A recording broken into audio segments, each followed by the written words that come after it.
And then there was three nights away from WrestleMania. My amplified unit, it is time to wake up, get up, and get amplified. 3 nights away from Mania. This is Amped Up with BC Amplified. I, of course, am your host, BC Amplified. That's how that works. Smash the like on the way in. Help out the algorithm, help the channel. Just don't press it. Give it an old school sweet chin music with a sharpshooter. That's right. We're going to double combo that like button today, brother. That like button's getting chin music into a sharpshooter. A little bit of HBK, a little bit of Bret Hart. Little bit of shades of WrestleMania 12 in honor of WrestleMania season and Mania this weekend. One of the best matches at Mania of all time. We'll give that like button a double whammy. A wabaka! What? A wabaka! Anyway, guys, a little different here. The biggest topic on today's Amped Up podcast actually has nothing to do with WrestleMania or WWE. It actually is a little bit of an AEW discussion, as Renee Paquette would call it, some drama-rama that we have to kind of clean up. In Tony Khan's, currently anyway, sloppy shop that he is running over in All Elite Wrestling. That's not that's what we call it, man. Beasley, don't call it that. That's what we call it. If WWE is doing this, you know damn well we call this a sloppy shop. Ever since Punk's words on Khan wanting him to wrestle injured, even if it's a quick squash, you're going to ring the bell with an injured participant that's not cleared. That's what we call a sloppy shop in WWE. You gotta keep that same energy in the other company, guys. And then Mox has finally responded to the CM Punk drama-rama, as Renee calls it. And Mox, from his words, can confirm a sloppy shop is being ran in AEW. A lot of people are talking about Mox's interview with Renee. Some people are saying, damn, he unloaded even when he said he didn't want to. But he said a lot in that interview. Other people are like, he didn't say that much at all. We're making something big out of nothing. Are we? Let's go over Mox's words in this podcast so we can finally, hopefully, put that drama-rama to bed until Punk says some more stupid shit. But that's the eye of the beholder. We will finally put this to bed, hopefully. Mox and his words. That is going to be the focal point of this podcast. We're going to go over the words. We're going to see who's right in the wrestling community. Are we making something bigger out of this interview than it is? Or is there a lot to unpack in those words? BC's going to give you a little bit of a hint. All right? There is a lot to unpack in Mox's words. We ain't making anything extra out of these words. His words are telling you everything you need to know. We'll go over that real quick. A couple of rapid fire, quick hit topics in the pro wrestling world we have to discuss. Over on the NXT side of things, Roxanne Perez, NXT Women's Champion, is back. She had a big segment last night with HBK Shawn Michaels where she asked to be in this big match at Stand and Deliver, where she feels she belongs beside Tiffany Stratton, Gigi Dolan, Indy Hartwell, and others. And Shawn Michaels was hesitant because they're doing this big anxiety storyline where Roxanne suffers from anxiety, and this is touching base with a lot of people. Anxiety is a big condition with a lot of humans that's on the rise in the world today. Anxiety, panic attacks, things like that are on the rise, man. And people are trying to figure out what is going on. Why is so many people suffering from anxiety, panic attacks? And they're putting this in a storyline with Roxanne. I don't know how much of it is real with Roxanne, but the match with Satomura, that went off without a hitch. That was done to perfection, just like they wanted to. The collapse was storyline. So I don't know if this was underlining and she thought she needed more time off. They were going to take the title off of her. But Roxanne Perez is back. And at the end of NXT last night, she was hoisting that championship up high. Still your women's champion, and she will be competing. Stand and deliver. Really good news to see Roxanne back. I don't know what this was all about. This was a weird few weeks. She has what BC is calling match of the year for the females thus far with Saramora. And then all of a sudden she's off TV. They're talking about a new champion being crowned. And then all of a sudden she's back for WrestleMania weekend. This is bonkers. But I'm here for it. I love Roxanne Perez. Rok-C, as we will always call her. Salute to Rok-C. Now moving on, Carmella. There is a lot of wonder why she has been off TV for 3 full weeks when she was supposed to be the focal point of Asuka and Belair's storyline. Go figure, right? That's when you know you're not putting your best foot forward for a WrestleMania storyline. When the whole storyline is just beating Carmella and Chelsea Green every week. Until finally last week, they had Asuka say, I'm no longer going to coexist with you, Bianca. Sorry, not sorry. And she turned on Bianca. But up until that point, every single week, Carmella was either taking on Asuka, or Carmella was taking on Bianca, or Carmella was in a tag team match with Bianca and Asuka. And last 3 weeks, couple of weeks anyway, up front, but we heard she was also pulled from house shows before that. Carmella has just been MIA. We are hearing that she is being brought into WrestleMania weekend. So it's nothing drastic from what we're hearing. So anybody that had that great concern, relax. RELAX. Carmella is good. There's nothing like serious that we're hearing. In fact, she's coming to WrestleMania weekend. We don't know if she's going to be wrestling or not. Remains to be seen. A lot of words started going around. Is she pregnant? Of course, she tried with Corey before. Unfortunately, lost.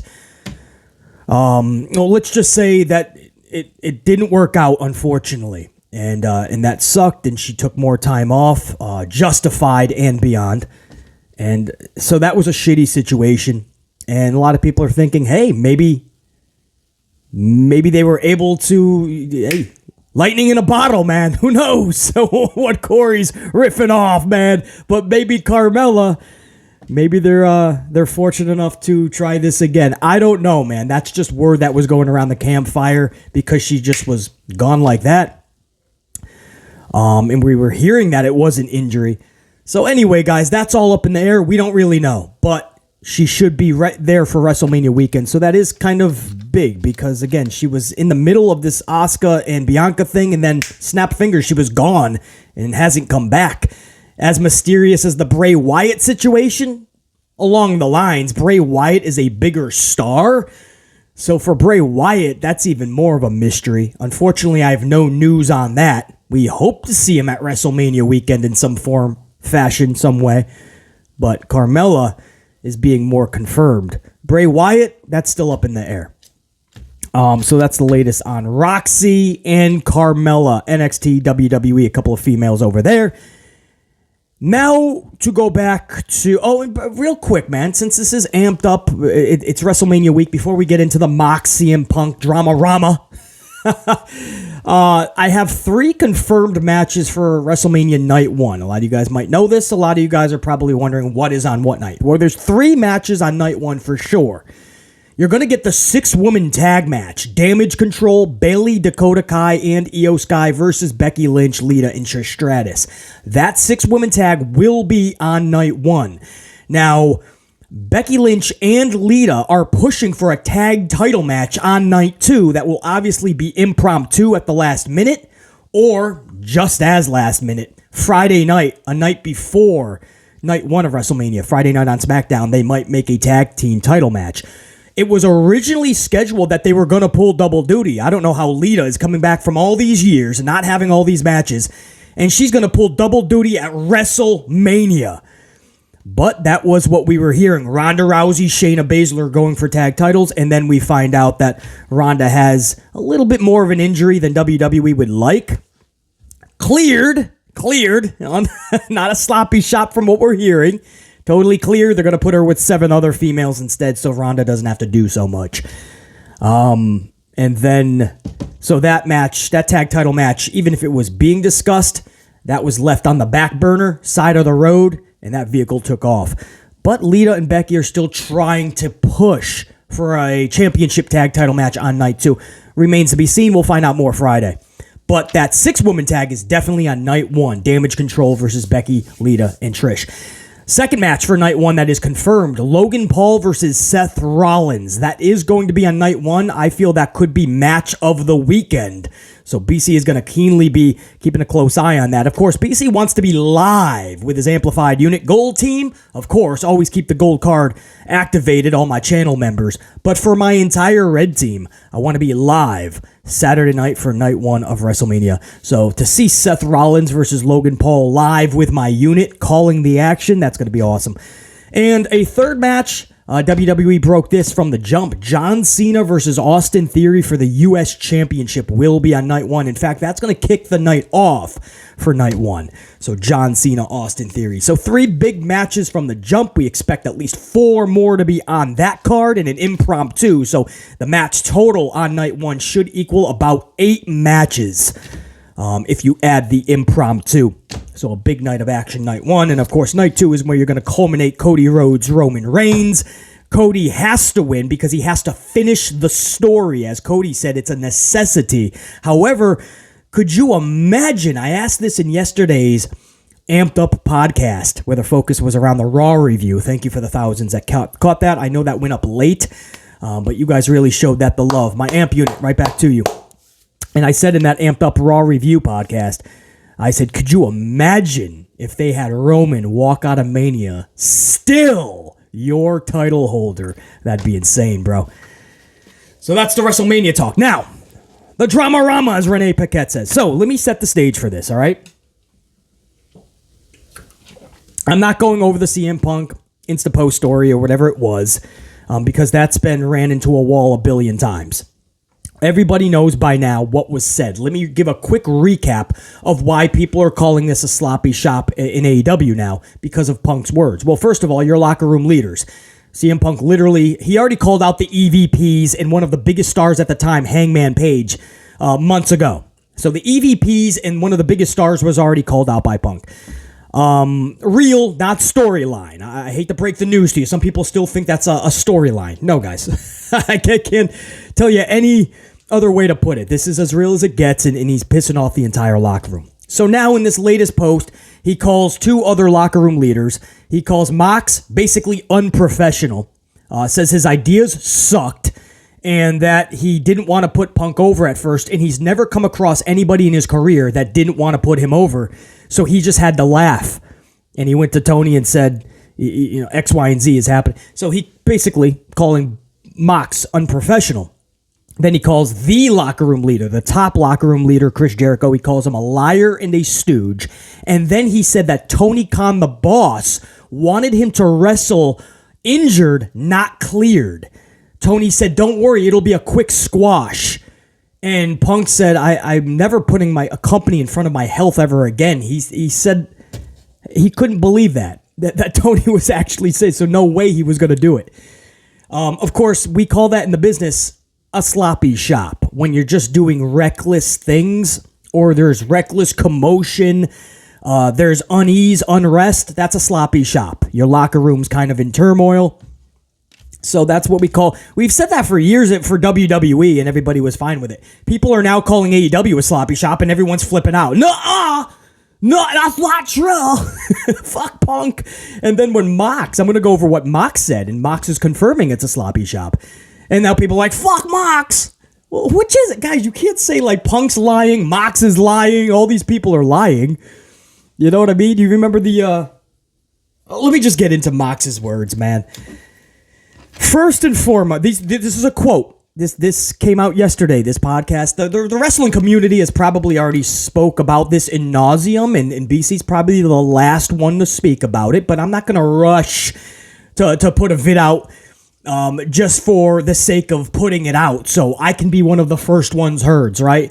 Gotta do it for the views and the subs. Fuck that. You know, I'm gonna have the most accurate facts available so we can have a real discussion, not based on opinions, based on facts. So I really wanted to dissect the words and really get to somebody like Mox. If you guys don't know, because I'm really high on Mox. You guys know that if you follow the channel from day one. I'm high on Mox. I said from day one, Omega a little bit shaky, and I'm a big Omega fan, but I didn't think that he was Wrestler of the Year at all. Obviously last year, the injury and all that. But Roman Reigns would obviously be called Wrestler of the Year. I get it for the past year.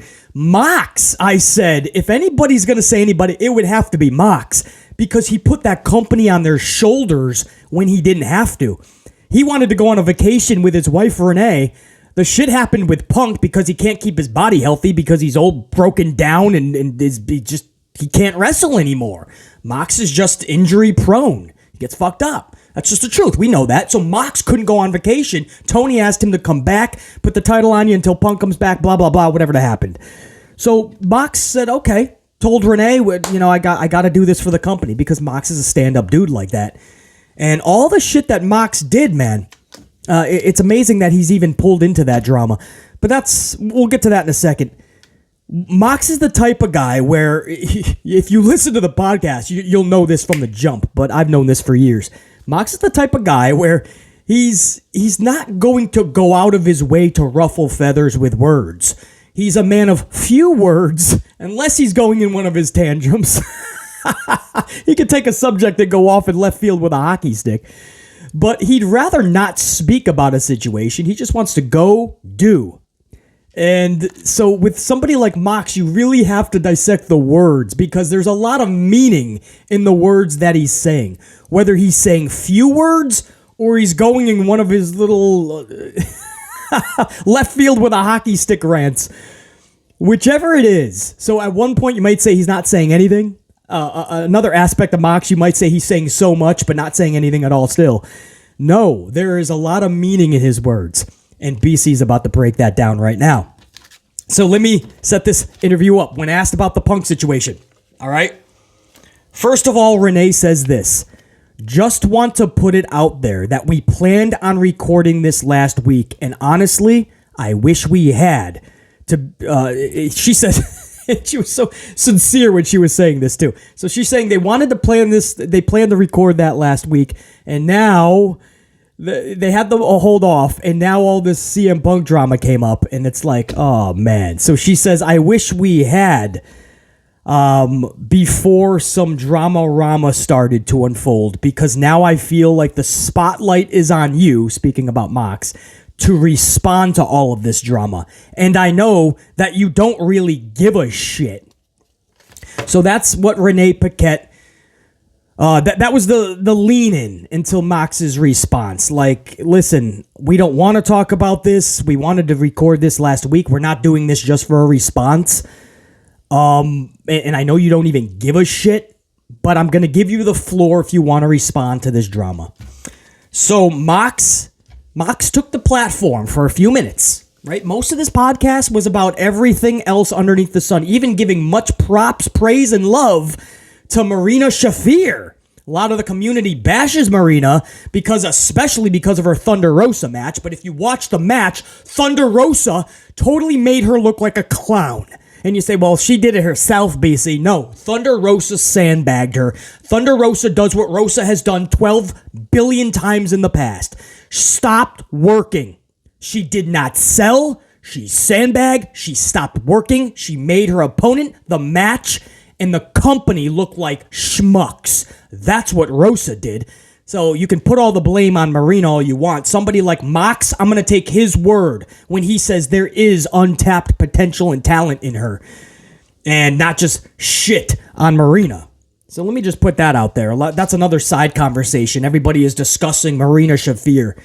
I'm going to take Mox's word over wannabe critics online. People trying to be like a BC when because they watch the product, they form an opinion, and they have 140 characters.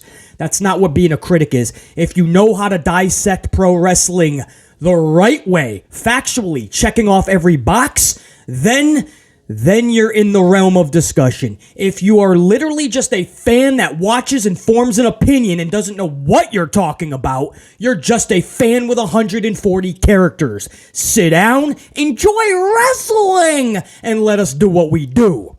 So anyway, That's a side discussion from Mox Marina Shafir giving her the ultimate praise and fans going, no, she doesn't have talent.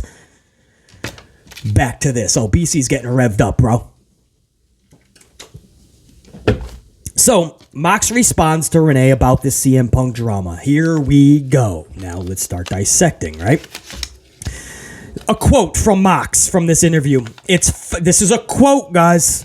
It's fucking annoying. All because somebody, Punk, said stupid shit and it ends up being a thing.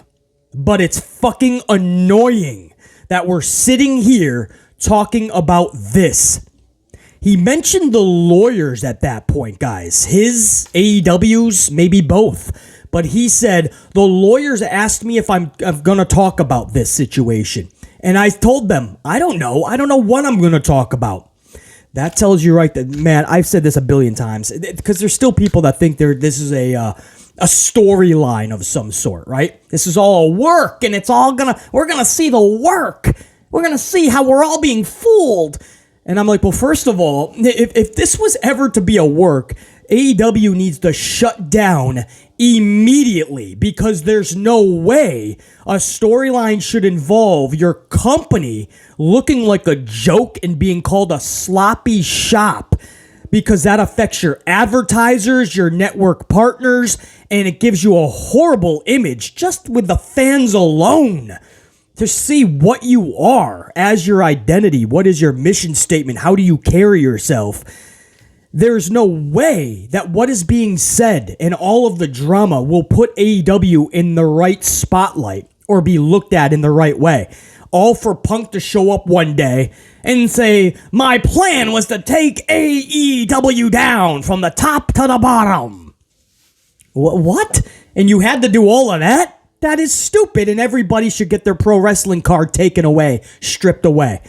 If this was a work, it would be going down as the worst work of all time, and AEW would have to shut down because it is the worst promotion of the year, and no promotion in the future would ever be worse than such.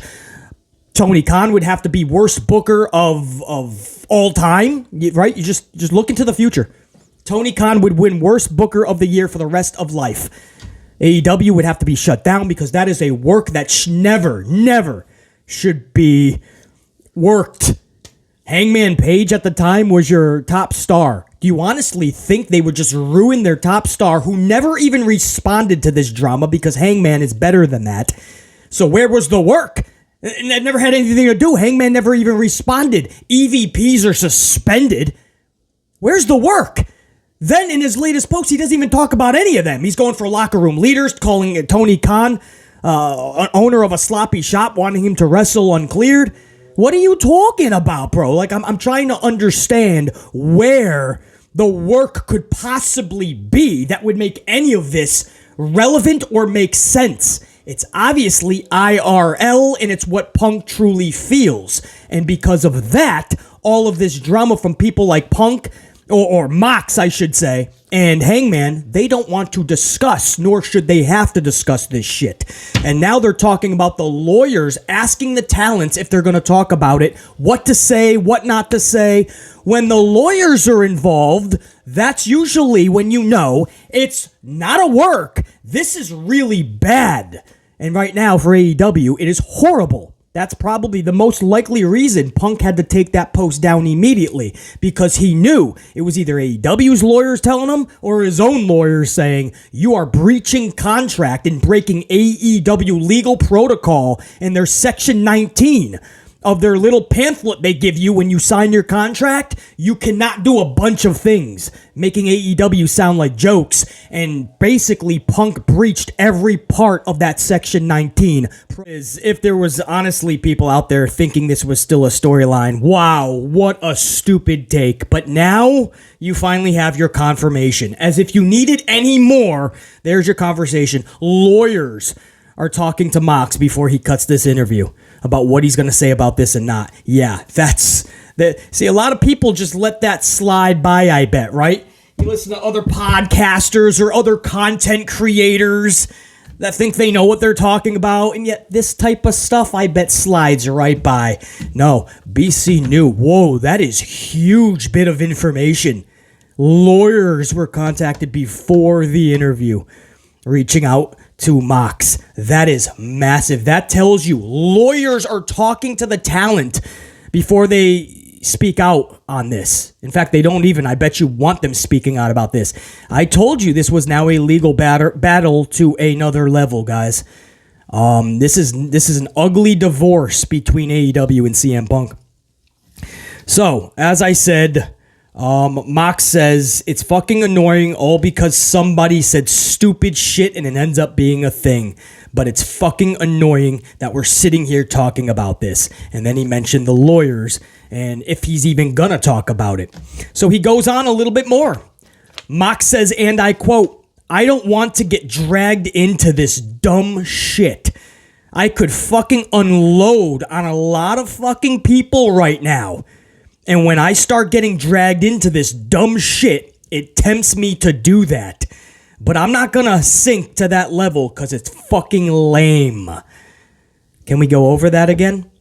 From the jump? Okay, this is a quote from Mox. "I don't want to get dragged into this dumb shit. I could fucking unload on a lot of fucking people right now." And he looked right in Renee's eyes when he said that. And Renee's like, oh shit. I could unload on a lot of people. There is a lot of built-in frustration in Mox, and he's trying not to go that route. That's not good, man. When Mox went to AEW, his one mission was just to have fun again. Have fun. Be a pro wrestler and just do what he loves the way that he wants to do it. And to have this drama, you can tell he is pissed off. He said he can unload so much, and he said, and I quote, "When I get dragged into this dumb shit, it tempts me to do that." And there was a moment where him and Renee just stared at each other, and then he says, "But I'm not gonna sink to that level because it's fucking lame," and he looks away. I'm telling you, these words, man. Some people are like, he didn't say much about the situation. Are you kidding me? What he said spoke volumes. What do you mean you can unload on a lot of people? That's not just Punk, bro.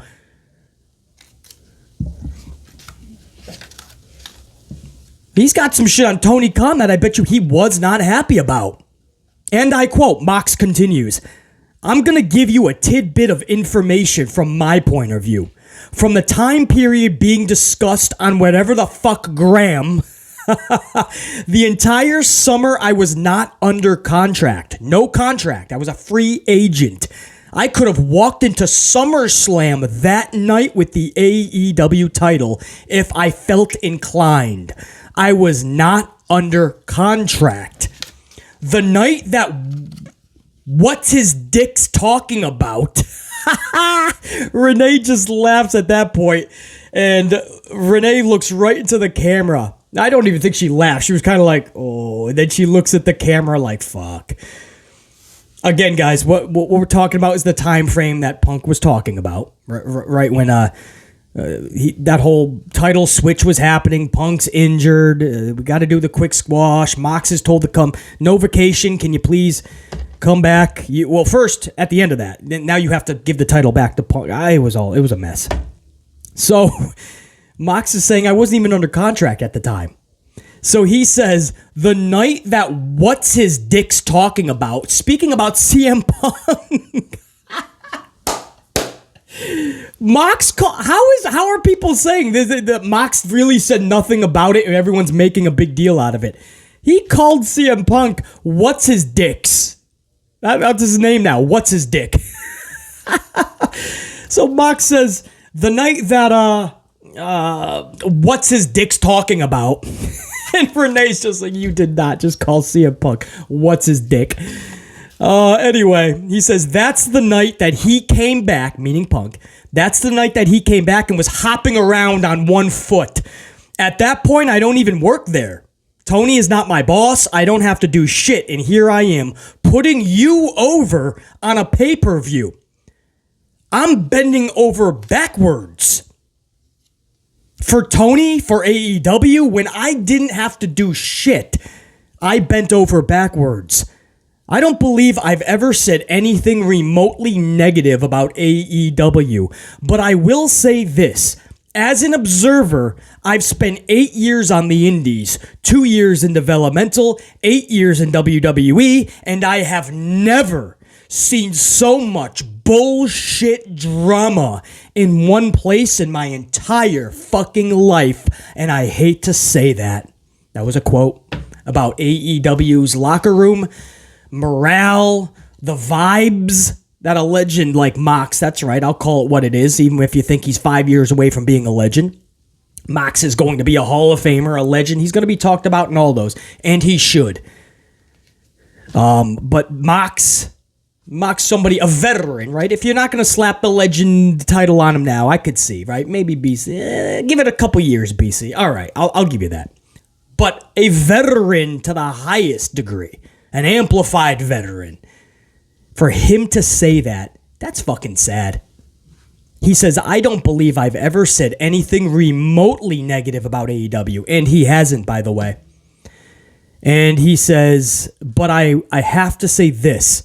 As an observer, I've spent 8 years on the indies, 2 in developmental, 8 years in WWE.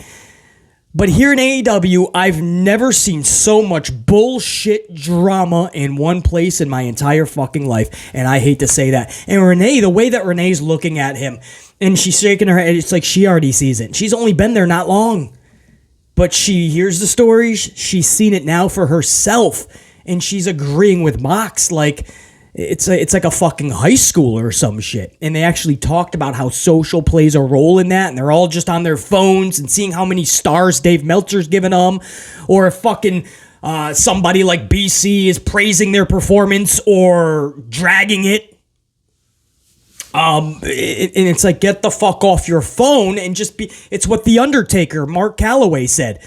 Get off your phones, put the video game controller down for a damn minute during the day, and care about your gimmick, your character. Develop something fun, unique that the audience can latch onto. Give a fuck. You know, as much as I don't like the Seth Rollins theme, and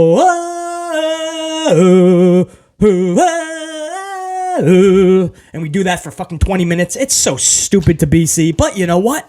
Seth decided to give a shit, and he tried something. He knew that his character, his stock in WWE was so low that I think him and Becky were sitting on the couch one night watching a movie, or the movie just ended there, and his thought process was on like, what can I do to get the audience like to give a shit?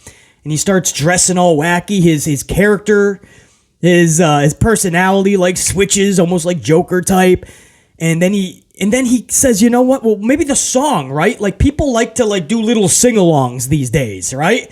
You see the Jericho shit. I can see I'm coming. Judas in my mind.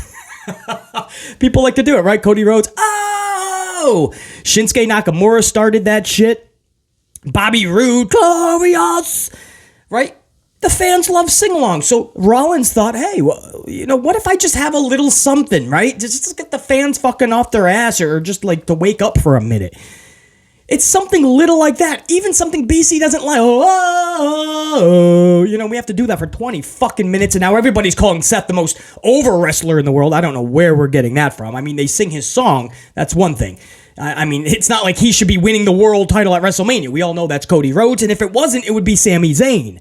Rollins is on his way up, thankfully, but it's going to take more than fans singing a song for me to say, put a title on him.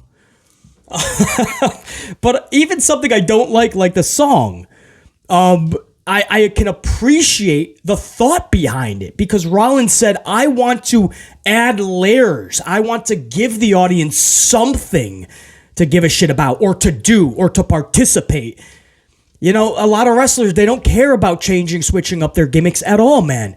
I don't want to like drag people like Xavier Woods and shit, for instance, or the New Day, but I mean, that's an act that has gone stale, right? And those are people that we respect. Big E is one of my favorite dudes in the business. Kofi Kingston, I never heard a bad word about him. Xavier Woods has done some weird shit in the past with like Paige and whatnot, if you know what I mean, and just some questionable things, but you know, he's big in the video gaming community, and so respect on Xavier Woods. But as a group, the New Day, they were cool for a few years, right? And we love to see them reach the peaks of success. Big E winning the world title, Kofi Mania, King Woods. hey, we'll take it all. But, for so many years, they just remained just that, stale.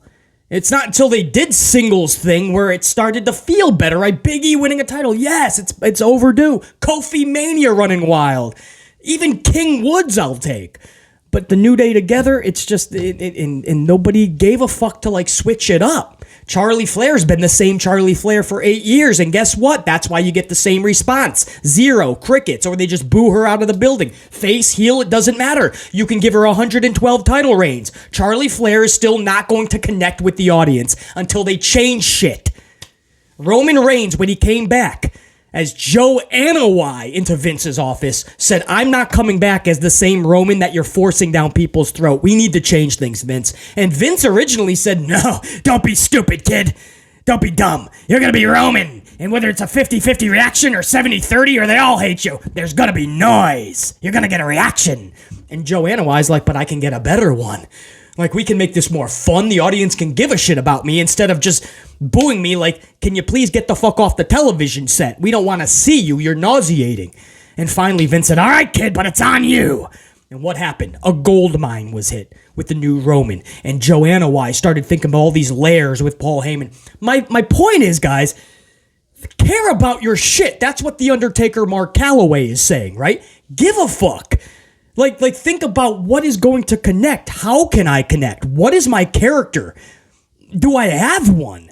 Can I freshen it up? Can I add layers to it? What can I do in the ring that's going to be more than, ooh, ah, and then they forget about me, right? Because I did some cool flips and dives and I got a this is awesome chant. That's not going to resonate with a crowd. You'll connect for the 10 minutes you're in the ring. That's fine. You won't connect or resonate post. They'll forget about you in the match. 10 minutes later, when the next flips and dives gymnastic contest is up and running. That's what Mark Calloway's saying. That's what Mox is saying. For Mox to say, I've never seen so much bullshit drama in my entire fucking life, and I've been to everywhere. I've been in WWE. I've been in all the independents. And this is like a fucking high school. It is the sloppiest fucking shop, because that's what he's calling this. CM Punk said that they wanted him to wrestle uncleared. Moxley is telling you that he's never seen this much drama in his entire life anywhere, in or out of a wrestling locker room in a company. He's never seen this level of drama, this level of bullshit. I mean, keep that same energy when we were calling WWE a sloppy shop for a few years there. This sounds like the sloppiest shop that we've ever come across. And Tony's going to have a lot of cleaning up to do, man. This is, and I think Cody saw the writing on the wall, man. Cody saw this thing going ass backwards. And Cody took his wife, his little dog, and they hit the bricks. And they struck gold over in World Wrestling Entertainment at a time where AEW internally was imploding. I love how people tried to make nothing out of this Mox interview. It was nothing. He said nothing. It was a couple of minutes. He fucking said, I can unload on a lot of people right now if I wanted to, and I'm going to try not to. I didn't want to be dragged into this, but when I do, it tempts me to do such. That's telling us that if this keeps up, Mox will unload and unpack on everything that he could say. He also talked about lawyers contacting him before the interview and having a discussion with AEW lawyers, or maybe his own, maybe both. He called CM Punk, what's his dick's face? What's his dick? Giving you how he truly feels about him. Wouldn't even call him by his name. His name is now what's his dick. Talking about the night in question, he wasn't even working for them under a contract, and you got the balls to say what you did when I bent over backwards. I did the job for you. He says, and I quote, I didn't have to do shit. I'm here putting you over on a pay-per-view. If anything, I was bending over backwards for you. In other words, and you say that shit publicly? And then he talks about how much drama is in there, and he's done with it. He started his whole He started off saying, and I quote, "It's fucking annoying, all because somebody, Punk, said stupid shit, and it ends up being a thing. It's fucking annoying that we're here talking about this, and not Omega and Vikingo. Or we're not talking about Forbidden Door, or the pay-per-views, or all the good stuff that is happening. We're talking about this." And of course, he's making references that this happened before at the All Out, when MJF, Brawl Out, MJF captures gold. MJF, man. MJF and Wardlow, it was, right? That wasn't the night he captured gold. Was it? Whatever. It should have been all about MJF. And what were we talking about? We were talking about Punk totally flipping out at the media scrum. And MJF, on one of his biggest fucking nights, took the back seat, put on the back burner. Nobody was even talking about that. And everybody, a lot of the live, that's what we were hearing. It wasn't just from Meltzy Boy, who was regurgitating Omega and Young Buck shit. Everybody was saying from their reputable sources inside that locker room, they were pissed off that Punk took that moment from MJF. And Mox is basically reiterating the same shit. Like, we just had a pretty damn good week. A lot of announcements, a lot of buzz around our main event. And dude, you pick now to put out that statement, bro? And if you know Phil Brooks, this is what he does. It's always been about him. Brooks has always been the most selfish dude I've ever come across in this business. CM Punk Phil Brooks is one of the most egotistical, selfish, just douches in the business, man. And we were hoping that he changed. There was a little bit more of a smile when he first got to AEW. Even BC said maybe he found his groove again and he found that love for pro wrestling. And it was clear. In just 1 year, you go back to the Brawl Out scrum, he's shouting out, "I'm miserable, I'm old, I'm injured, I'm pissed." Not only did he not have his smile, I mean, sadly, you laugh because it's all you can do. I mean, it's such a shitty situation. Not only did he not have his smile, I mean, he told you what he was. Injured, miserable, pissed. He just didn't want to be there, man. And it's just, that's why BC says that has to be a divorce. Sometimes marriages start when they shouldn't have. And the only thing to do, sadly, horribly, you got to get a divorce. Professional wrestling and CM Punk have to get a divorce. AEW and CM Punk is already divorced. Now it's just about the papers, man. Sign that shit. He can never come back to AEW, man. Even if you try to have a group meeting, an intervention. Everybody be adults and let's just get along to make some money. It wouldn't be worth it. You can have an intervention. The whole roster has to have a meeting with Punk. And you can fake handshakes and smiles. Okay, we're going to start new. It doesn't work that way. You guys know you're human beings. There's some people you just don't get along with, and that's fine. And you say, well, just go along to get along to go along, right? Just let's all do business together. A locker room should not have to see people that they just can't stand just to go along to get along, and vice versa. That's not a good locker room you want to be in. When you have people in there that you just have to put up with. Try to just be an adult and make money. No, man. There should be a better vibe. And if one person is causing that rift, if there's one person that is that toxic, that toxicity in the locker room, I'll put it that way. If there's that one lethal dose of poison in the locker room, then just remove that person. Now, if Punk was actually moving the needle and it was big business, okay, then you know what? It's a bigger topic. You look at the ratings. They were never moving the needle. The guy came in at a debut on, I think it was on a Rampage, not even a Dynamite that he debuted on. Maybe it was the debut episode of Rampage. But he debuted at like a 1129, something like that, right? Okay, this was around the time where they were pulling about fucking 950s to $1 million at times anyway. And what happened in the subsequent weeks and months, guys? They hovered about $1 million, then they went into the 950s. Where are they now, guys? 950s. Last week, I believe 950, correct? 953, 958, something like that. It didn't move the fucking needle. The pay-per-view buys that everybody says Punk broke box office records. Have you seen the AEW list of pay-per-views? It's in the realm of where they always are. That's what I'm trying to say. The needle never actually moved. At points, there were slight interest upticks to the smallest degree, and I do mean the smallest. And then it just went right back. It was a roller coaster. My point is that if this person is causing this much drama and is pissing people off, from the Jerichos to the Moxes to the Hangman Pages to the Kenny Omegas to the Bucks, Tony Khan being dragged into the company being called the sloppy shop, at what point is this dude have to be removed? He's like a headache. I bet you Vince McMahon and Triple H couldn't wait to get rid of this motherfucker, just like the Packers. My Green Bay Packers could not wait. And as much as I love this dude, he is a drama magnet, and he just sends out drama vibes. Aaron Rodgers. And sadly, they had to get a divorce this year finally. This has been a divorce that's been long in the making, by the way. It's like one of those marriages that they stay together because of the kids. I don't know how they were staying together, because this relationship has been fractured for years. But finally, the Packers said, it's done. Rodgers wasn't taking their calls. They weren't accepting his fucking emails back. Who knows? But finally, they separated. Legally, a divorce, the Packers and Rodgers, because Rodgers became too much of a fucking drama queen. You can't have that sometimes, guys.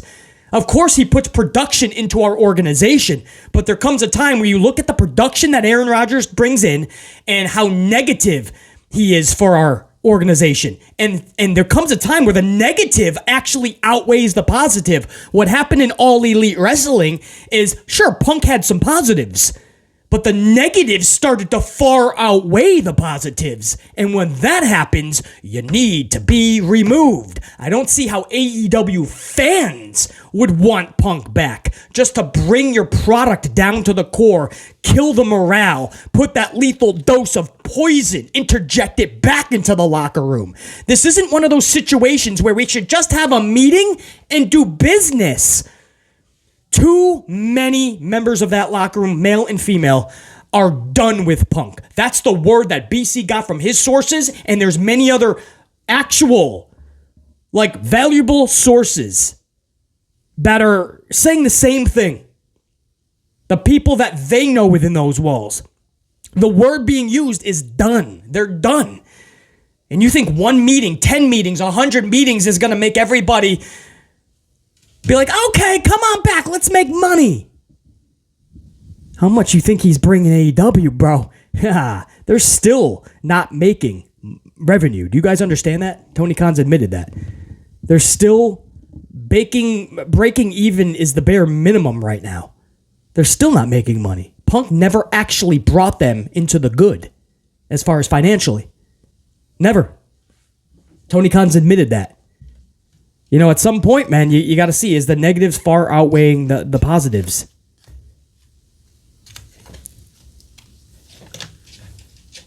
We've reached that point a long time ago with Punk, man. And I'll end it with this, man. To see Mox, he have to talk about this. Mox is such a good dude, man, and he really put AEW on his back. He wanted to go on a vacation. The thing with Punk happened, and Tony Khan asked him, hey, dude, can you just can you do us a favor, man? You got to remain the guy for a second. We're going to put it back on you. You're going to job out to him afterwards when he comes back. And Punk's like, all right, man, because that's how Punk is. I'm sorry, fucking Mox. Mox is like that. Punk, it's about him. Mox was like, all right, dude, let's do it. Mox probably didn't think twice. And Mox catches a lot of shit because he didn't rip CM Punk.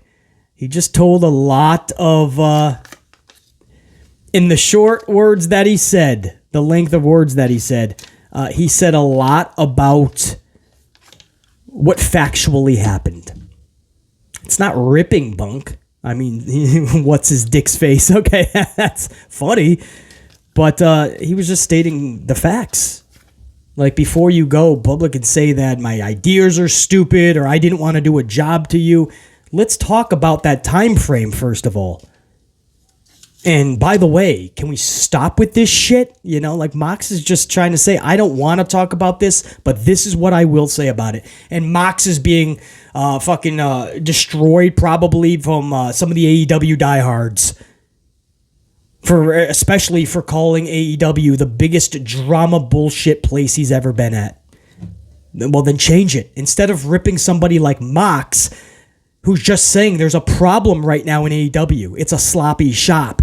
Why not? If something is sloppy, fix the shop up, man. Sweep, vacuum, put a new paint up on the fucking wall, right? A new color scheme, put some Put some decor up, right? Careful who you bring into the shop, right? Keep certain people all out, you know? There's an old rule sometimes, especially on beach fronts.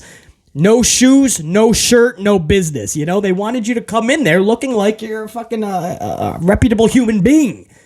Not some schlub on the street. You know, like careful how you're running your shop, and it won't be sloppy. But right now, Mox is saying this shit is starting to become next level, and it's already annoying. It's bullshit. And it's pathetic that they're talking about it. And this all stemmed from one person going public with a weird fucking post that probably was meant to be private, by the way. There was errors in the post. Punk usually doesn't do that. I mean, this looks like something that was an absolute accident. Probably was meant to be sent to Dax. And then Dax was going to, figure a way to, put it into a narrative so he can push that on Dax's podcast. Because Dax has been the kind of filter point through CM Punk, if you've noticed. So this was probably meant to go over to Dax, and he accidentally put up into a story. It was immediately put down. We think it's because of lawyers, or Punk immediately said, oops, that was supposed to be private. Anyway, guys, that's the deal on Mox. I know a lot of you guys are waiting for BC's thoughts on it, response to it, react to it, and that's my reaction to it. That's my response to it. He said a lot and a little, and even though he said he didn't want to impact, he actually did. He told us a lot. In the words that he did say, he told us a lot about that locker room and about what happened the night that CM Punk is talking about. That is Mox on Renee. This has been the Amped Up Podcast. This has already gone about an hour-ish, so I'm going to end it there before we talk about anything else. BC will be right back with you, hopefully within the next 24 hours with a new installment. We'll know a lot more about the matchups for Night 1 and Night 2 of WrestleMania, and we'll have all the latest stories as well. By the way, guys, Rampage's rating did come out. Rampage pulled 379,000 viewers, and that is because they were shown much later, like Saturday morning, basically, I believe, was the time slot. Got pushed back. So we're not going to totally wreck it, but obviously that is crushing. 379,000 viewers, when for the past couple of weeks they've been into the high fours, like trying to get back to that 500,000. So this was a huge detriment being pushed back into a Saturday morning slot. So that definitely sucks for them. And by the way, Kayla Braxton is going to be the host for the Hall of Fame. Jerry Lawler, of course, suffered another event. I think it was a stroke, and he's still recovering. Jerry Lawler usually does the Hall of Fames. Kayla Braxton's going to be doing the honors this year. I love Kayla Braxton. I think she's one of the prettiest girls in the world, but she's so ultra talented. And somebody like Renee Paquette, I don't know how you lose somebody like Renee Paquette, but shame on WWE. She's the best at what she does.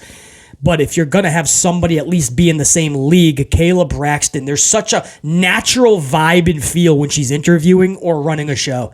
And that's what Renee had.